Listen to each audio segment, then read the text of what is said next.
সোমবাৰে নিশা 8:30 শোণিতপুৰ জিলাৰ তেজপুৰ নামদেউৰী গাঁৱত মুকলি বিহুৰ শুভ উদ্বোধন কৰে তেজপুৰ বিধানসভা সমষ্টিৰ বিধায়ক পৃথ্বীৰাজ ৰাভাই।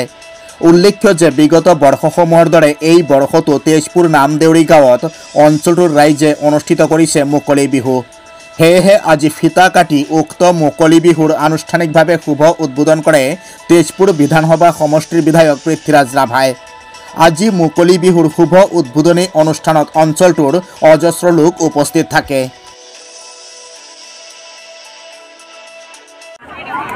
আমি আজিৰ এই মুকলি বিহু আনুষ্ঠানিকভাৱে উদ্বোধন কৰিবলৈ তেজপুৰ সমষ্টিৰ মাননীয় বিধায়ক শ্ৰীযুত পৃথ্বীৰাজ ৰাভা ডাঙৰীয়াক আমন্ত্ৰণ জনাইছোঁ।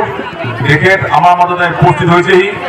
তেখেতে আজিৰ এই মুকলি বিহু আনুষ্ঠানিকভাৱে উদ্বোধন কৰাৰ প্ৰাক মুহূৰ্তত আমাৰ নামদেউৰী গাঁও ৰঙালী বিহু সন্মিলনৰ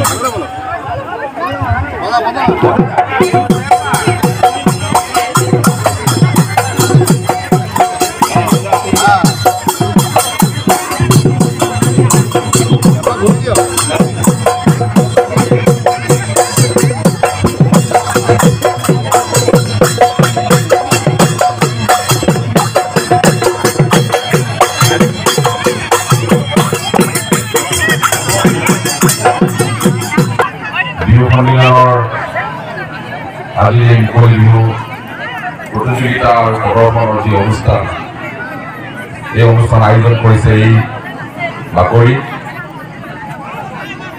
ইয়াত উপস্থিত থকা নামদেউৰী গাঁও আৰু ওচৰে পাজৰে থকা গাঁৱৰ মোৰ মৰমৰ ৰাইজ সকলোৰে মোৰ ৰঙালী বিহুৰ শেহতীয়াকৈ ওলগ জনাইছোঁ।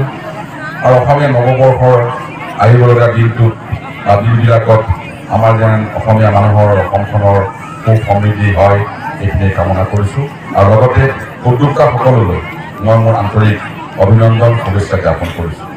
যিসকল অৰুণোদয় চিলানে অসমৰ আকাশত বৰ চিলা, চিলাৰাৰ চিলানে কাকতৰ চিলানে কাকতত লিখা মিছা পৰিকল্পনা, চিলানে খেনে ৰঙালীলা চিলা নেহানিয়া তোৰ পাত্ৰ দুধৰ পচলা, সৌবোৰ ধূপ যেন তেজে খনা ফেন যেন লাগিছে চকুৰে নমনা, অসমীয়াই এইবাৰ গমি চাব বহাগেই বতৰ কি জানি বোলো হয় হয় হয় হয় এ হয়নে এ বোলো হয় হয় হয় হয় এ হয়নে।